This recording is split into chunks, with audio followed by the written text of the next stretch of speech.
नमस्कार दोस्तों, आज हम बात करने जा रहे हैं एक ऐसे संत की जिसका जीवन न तो प्रचार का मोहताज रहा और न ही पहचान का इच्छुक। उनका जीवन अपने आप में एक मौज साधना है जो बिना शोर के लाखों दिलों को भीतर से बदल देती। लेकिन इस कहानी की शुरुआत करने से पहले हमारी आपसे एक छोटी सी गुजारिश है कि आपने अगर इस चैनल को सब्सक्राइब नहीं किया है तो कृपया सब्सक्राइब कर लीजिए। अब हम शुरू करते हैं प्रेमानंद महाराज की कहानी शुरू से।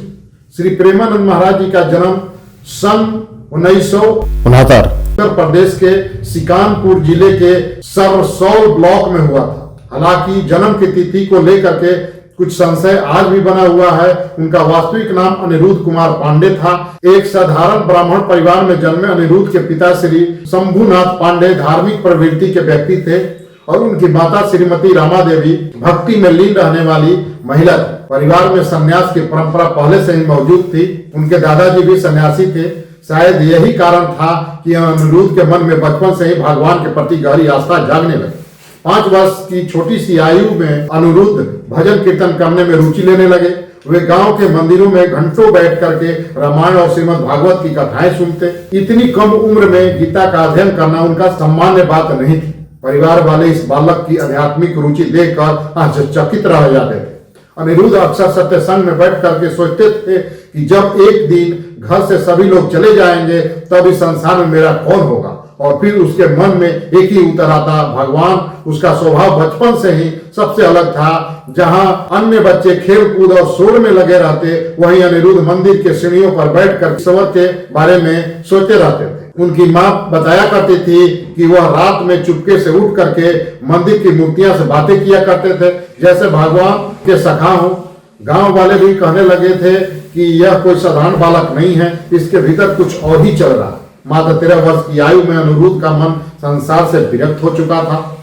9वीं कक्षा उत्तीर्ण करने के बाद स्कूल की किताबों से अधिक उन्हें गीता और रामायण के उपदेश आकर्षित करने लगे। उनके हृदय में एक ही भाव था, भगवान ही सब कुछ है। एक दिन उन्होंने अपनी माँ से कहा, अम्मा, मेरा मन करता है कि मैं घर छोड़कर भगवान की खोज में निकल जाऊं। माँ ने हंसकर बात टालने की कोशिश की और कहा, बेटा, भगवान भागने से नहीं मिलते, भजन करो, सब ठीक हो जाएगा। लेकिन अनिरुद्ध का संकल्प अटल था। उन्होंने दृढ़ स्वर में कहा, नहीं अम्मा, मैं सन्यासी बनना चाहता हूँ। उनके भीतर प्रभु प्राप्ति की अग्नि प्रज्वलित हो चुकी थी। एक रात जब पूरा गांव गहरी नींद में सोया हुआ था, तड़के लगभग 3 बजे उनके हृदय में ऐसी व्याकुलता जगी कि अब बस भगवान के चरणों में ही जाना है। बिना किसी को बताए, बिना धन और बिना किसी योजना के वो घर से निकल पड़े। उनके मन में केवल एक ही ज्वाला थी, प्रभु को पाने की। और यही से शुरू हुई उनकी सन्यासी यात्रा, जो त्याग, दृढ़ता और भक्ति के अनुपम गाथा बन गई। उनकी पहली तपोभूमि बनी काशी यानी वाराणसी, जहां गंगा की लहरें और मंदिरों की घंटियां हर साधक को भक्ति में डुबो देती है। अनिरुद्ध की दिनचर्या अत्यंत कठोर। प्रातः गंगा स्नान, तुलसी घाट पर पीपल के वृक्ष के नीचे ध्यान और फिर थोड़ी सी देर के लिए भिक्षा मांगना।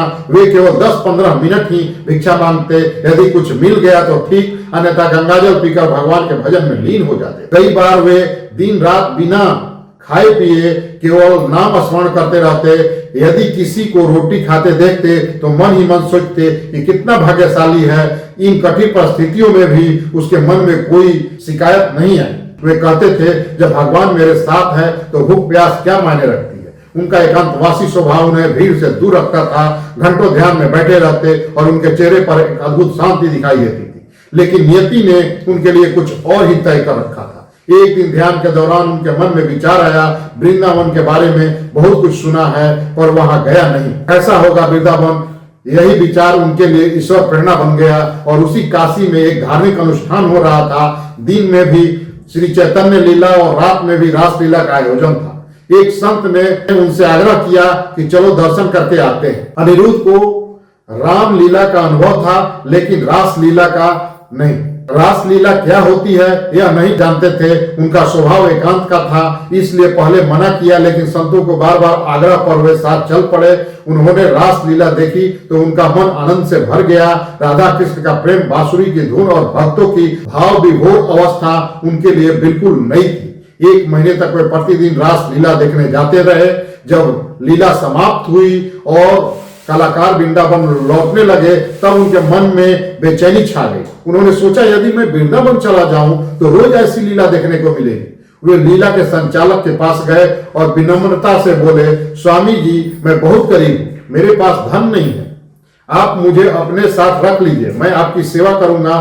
संचालक मुस्कुराए और बोले, बाबा यह संभव नहीं है, लेकिन तुम एक बार वृंदावन जरूर जाना, बिहारी जी तुम्हें नहीं छोड़ेंगे। यह वाक्य उनके लिए मंत्र बन गया और वे वृंदावन आ गए। यहाँ उनकी जीवन पूरी तरह से बदल गया। उनकी मुलाकात राधा वल्लभ संप्रदाय से हुई थी, जो श्री राधा को सर्वोच्च मानता है और प्रेम भक्ति को जीवन का आधार बनाता है। एक दिन एक सखी के भक्ति को पूर्ण पद को सुनकर अनिरुद्ध राधा वल्लभ मंदिर पहुंचे, जहां श्री मोहित गोस्वामी जी ने उन्हें शरणागति मंत्र की दीक्षा दी। इसी दीक्षा ने उनके जीवन को नई दिशा दी। बाद में उन्होंने अपने गुरु श्री गौरंगी शरण जी महाराज से सहचारी भाव की दीक्षा प्राप्त की, जिसमें भक्त स्वयं को राधा रानी की सखी मानकर राधा कृष्ण की सेवा करता है। यह भक्ति का अत्यंत गहन और प्रेमपूर्ण स्वरूप है। यह दीक्षा के बाद अनिरुद्ध श्री प्रेमानंद गोविंद शरण जी महाराज कहलाए। उनकी वाणी में ऐसी मधुरता आ गई जो सुनने वाले को वृंदावन की गलियों में ले जाती। वे कहते हैं भक्ति का अर्थ है प्रेम में डूब जाना। राधा कृष्ण का प्रेम एक सागर है और हम उसमें बहते तिनके हैं। वर्ष 2016 में उन्होंने वृंदावन में श्री हित राधा केली कुंज ट्रस्ट की स्थापना की, जिसका उद्देश्य संतों, साधकों और जरूरतमंदों की सेवा करना और राधा कृष्ण भक्ति का प्रचार करना। सेवा को वे सच्ची भक्ति मानते थे।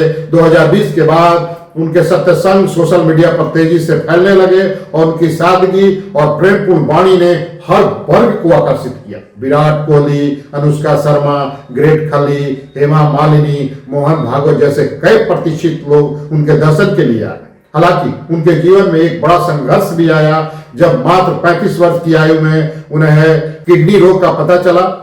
डॉक्टरों ने कुछ ही वर्षों का समय बताया, लेकिन उन्होंने बीमारी को कभी अपने मन पर हावी नहीं होने दिया। भक्तों ने किडनी दान की पेशकश की, लेकिन उन्होंने विनम्रता से मना कर दिया। उनका कहना था कि भगवान की इच्छाएं ही सर्वोपरि है। आज भी शारीरिक पीड़ा के बावजूद वे सत्संग करते हैं, परिक्रमा करते हैं, भक्तों को प्रेम का मार्ग दिखाते हैं। प्रेमानंद महाराज जी का जीवन हमें सिखाता है कि जब मन पूर्ण रूप से भगवान के चरणों में समर्पित हो जाए तो कोई भी दुख, कोई भी बीमारी और यहाँ तक कि मृत्यु भी उस प्रेम को छू नहीं सकती। उनका जीवन सच्चे समर्पण, प्रेम और भक्ति की जीवन मिसाल है। और इसी के साथ प्रेमानंद महाराज जी का यह जीवन यात्रा हमें एक गहरी सीख देकर के समाप्त होती है कि सच्ची भक्ति शब्दों में नहीं बल्कि जीवन के आचरण में दिखाई देती। उनका जीवन यह प्रमाण है कि जब मन पूरी तरह से राधा रानी के चरणों में समर्पित हो जाता है तब दुख, पीड़ा, बीमारी और भय स्वयं हार मान लेते हैं। प्रेमानंद महाराज जी केवल एक संत नहीं बल्कि एक जीवित संदेश है, जो हमें यह याद दिलाते हैं कि संसार में यदि कोई अस्थायी सुख है तो वह प्रेम और भक्ति के मार्ग पर चलने से ही मिलता है। यदि आपको यह कहानी अच्छी लगी है, यदि इस कथा में आपके मन को थोड़ा सा भी आपके हृदय को छू लिया है, तो कृपया इस वीडियो को लाइक कीजिए और अपने मित्रों और परिवारों के साथ साझा कीजिए और हमारे YouTube चैनल उड़ान विद प्रदीप सिंह को सब्सक्राइब करना न भूलें। राधे राधे।